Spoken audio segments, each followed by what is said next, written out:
বাগানে জনমলি যেখন দুঃখ আছে সারাক্ষণ বাগানিয়া জীবন বড় দুঃখী জীবন এ না জগ জানে বাগানিয়া জীবন বড় দুঃখী জীবন এ না জগ জানে রোদ নাই বরখন কাম করি সারাক্ষণ চাল ভুঁজা চাহা পানি রাখিল জীবন এ না জগ জানে অধ্যক্ষ ডাঙৰীয়া এয়া তাহানিটি এজন কোনোবা মোৰ দেউতা বা মোৰ ককাই গাই গৈছিল আচলতে বাগানৰ সেই দুখৰ জীৱন আজি মাননীয় মুখ্যমন্ত্ৰী ডাঙৰীয়াৰ শক্তিশালী প্ৰচেষ্টাৰ বাবেই আজি এই দুখৰ ডাৱৰ আঁতৰিছে আৰু আজি এই সদনতে আমি তেখেতসকলৰ এই দুখ বেদনাখিনি মাননীয় মুখ্যমন্ত্ৰী ডাঙৰীয়াৰ নেতৃত্বত আজি আমি এই সদনৰ পৰা ইয়াক আমি নাইকিয়া কৰিবৰ কাৰণে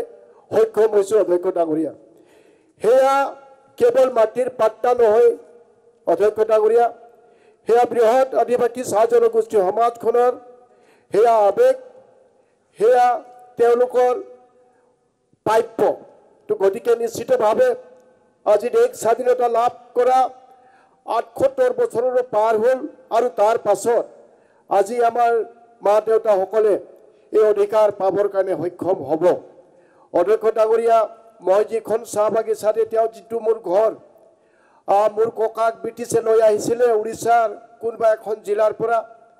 তাতে ককা কাম কৰি পেলাই এদিনাখন নাইকিয়া হ'ল তাতে মোৰ দেউতা কাম কৰি পেলাই এদিনাখন নাইকিয়া হ'ল তাতে মোৰ ডাঙৰ দাদাজন কাম কৰিলে সেই দেউতাৰ সিটতে দেউতাও এতিয়া নাইকিয়া হ'ল স্বৰ্গগামী হ'ল